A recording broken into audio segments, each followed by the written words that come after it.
This episode is presented to you in the form of an audiobook.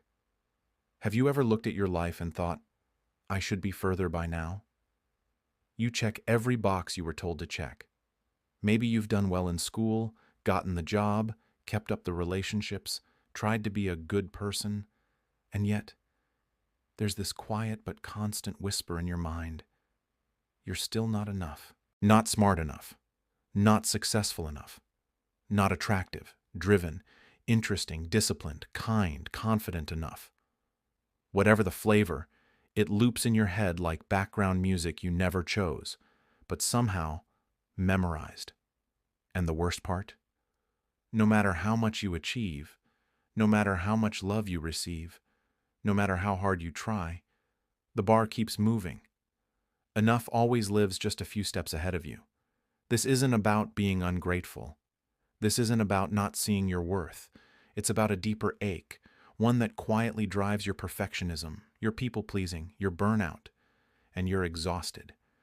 If this hits close to home, this episode is for you. Because today, we're digging beneath the surface of that feeling. We'll talk about where this sense of not enough really comes from, how your brain tricks you into staying stuck, and most importantly, how to start believing that maybe, just maybe, you were already enough all along. Here's the part that might surprise you. The feeling of not enough doesn't come from who you are. It comes from how you learn to see yourself. At some point, often early in life, you got the message that being loved required being more helpful, more impressive, more quiet, more strong. And because you were smart, sensitive, or just trying to survive, you internalized it. You learned that your worth was something you earned by being better, not something you simply had by being human. Now let's break that down in everyday terms. Think back to when you were a kid. Maybe you were praised for being the responsible one. Or maybe you only got attention when you succeeded. Maybe you were told you were too much, too emotional, too loud, too weird, and started to shrink yourself to fit in. Or maybe love came with strings attached. Be who we want you to be, or we withdraw. It doesn't even have to be dramatic to leave a mark. Subtle patterns teach your brain what's safe. And our brains? They're obsessed with safety, even more than they are with truth. So you start building your life around proving yourself, proving you're lovable, proving you're worthy, proving you're enough. And you think if you just do more, be more, achieve more, eventually you'll feel different. But here's the kicker. You won't. Because the root of the not enough feeling isn't a lack of achievement. It's a lack of permission to be human. It's not that you haven't done enough. It's that your worth has always been conditional in your mind, attached to doing, not being. You don't believe in your inherent worth. You believe in your performance-based worth. And performance is a treadmill with no off button. Let's put it simply. You feel like you're never enough because you were taught that love had to be earned. And now you're just continuing the story by judging yourself the way others once did. Imagine your self-worth as a mirror. When you were a child, this mirror was handed to you by the people around you, your parents, teachers, peers. And instead of showing your reflection clearly, it came with cracks, filters, and stickers. Maybe one corner said, "Only lovable when quiet." Another had a note that read, "You're valuable if you get good grades." One part might have been completely covered, labeled, "Too weird to show." Over time, you stopped questioning the mirror. You didn't realize it had been altered. You just assumed what you saw was the truth. And then you grew up and started trying to fix the reflection. Better job, better body, better habits, better social life. You put on nicer clothes, polish your smile, speak more carefully, hustle harder. But none of it ever clears the mirror. It just adds new decorations on top of the distortion. You don't need more decorations. You need to clean the glass. That feeling of not enough isn't because something is wrong with you. It's because your mirror is dirty, cracked, built on old stories. You're seeing a warped version of yourself and trying to become someone else to make it stop. But what if the real work isn't becoming someone better? It's remembering who you were before the mirror was cracked? What if you've always been enough, just never reflected back clearly?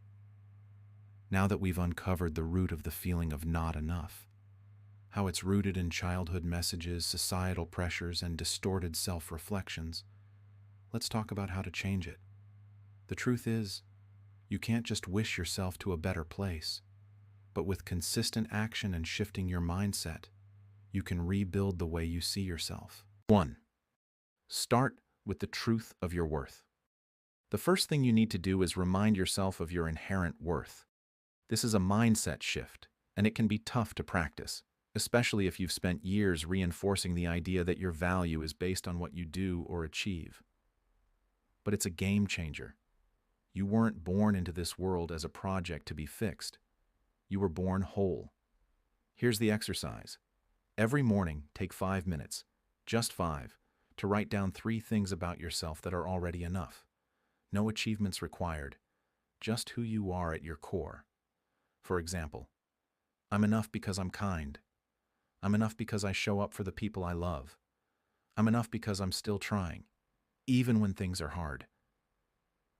This doesn't mean you ignore your growth. It means you accept that your being is worthy of love and respect, even if you haven't yet reached all your goals.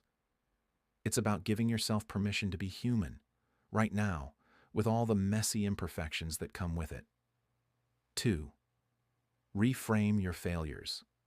One of the biggest ways we reinforce that feeling of not enough is by labeling failure as a personal shortcoming. But here's a radical idea. What if failure is actually proof of progress? Let's change how you see failure. Instead of thinking of failure as something to fear or something that proves you're inadequate, think of it as a step forward. Every time you try something and it doesn't go as planned, you're learning, you're adapting, you're growing. And growth? Growth means you're moving toward becoming the best version of yourself. So, next time you face a setback or failure, don't ask yourself, what's wrong with me? Ask, what did I learn from this?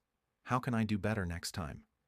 Every mistake is just a part of your journey, not evidence that you're broken or not enough. 3. Stop the comparisons. This one is huge. We live in a world where we're constantly exposed to other people's highlights on social media, their success stories, and their perfect lives. And it's easy to think that everyone is further along, more successful, or more together than you. But I need to tell you something. Those comparisons are unfair. You're not comparing apples to apples. You're comparing someone's filtered, edited highlight reel to your real, unpolished life. Instead of comparing yourself to others, start comparing where you are now to where you were a year ago. The only competition that matters is the person you were yesterday. You don't need to be the best at everything. You just need to be the best you can be, right where you are. 4. Cultivate self-compassion. This is a big one. So many of us are incredibly hard on ourselves. We expect perfection. We judge ourselves when we fall short. We carry guilt, shame, or self-criticism like heavy baggage. But here's a truth you need to hear. You cannot heal shame with more shame. You cannot heal perfectionism with more perfectionism. You cannot heal not enough by trying to be more. The key to healing is compassion. If a close friend came to you with the exact same struggles you're facing, feeling unworthy, feeling stuck, what would you say to them? Would you judge them? Criticize them? Or would you say something like, I see you. I know this is hard, but you are enough, just as you are. And I'm proud of you for trying. Treat yourself the same way. Practice speaking to yourself with kindness. When you fail or make a mistake, instead of berating yourself, say, it's okay. You're human. You're allowed to struggle. I still love you, no matter what. It may sound simple, but self-compassion is a profound mindset shift that will change the way you view yourself and your worth. 5. Create new stories. Remember how we talked about the broken mirror earlier? Well, part of healing involves recreating that mirror. You have the power to rewrite the stories you've been telling yourself. Each time you catch yourself thinking, I'm not enough, pause and challenge it. Ask yourself, is that true? Who told me that? Then rewrite the narrative. Instead of seeing yourself as inadequate or unworthy, see yourself as someone who is constantly evolving, someone who has faced challenges but has always risen. The more you challenge these negative stories, the more they'll lose their power over you. Let me remind you of something important. You've been through a lot. Maybe you've faced rejection, criticism, or heartache. Maybe you've tried and failed, tried again, and failed again. And with each step, you've been carrying the weight of feeling like you're just not enough. But here's the truth. You are enough. You have always been enough. Not because of what you do or don't do, but because of who you are at your core. I know it's not easy to believe that. I know the voices of self-doubt can be loud and persistent. But I'm asking you, no, I'm challenging you, to start believing it, to start seeing the truth about yourself. If you take one thing away from today's episode, it's this: you don't need to do more to be more. You are already worthy. So let's make a commitment together. Let's start practicing these mindset shifts. Let's stop waiting for the moment when we're perfect or enough. Let's accept ourselves now. Let's embrace our worth right now, without conditions. Call to action. I want you to take a moment and reflect. What's one way you can start treating yourself as if you are already enough? Is there a moment today where you can practice self-compassion instead of self-criticism? Maybe it's simply forgiving yourself for a mistake or choosing not to compare yourself to someone else. Go ahead and share it with me in the comments. I would love to hear about your journey toward embracing your true worth. And if you know someone who might need to hear this message, share it with them. We all deserve to feel worthy, and sometimes a simple reminder is all it takes. You've got this. You are enough, and I'm proud of you for taking the first step. What's one step you're going to take today to start embracing your worth as you are, not as what you do? Let me know in the comments.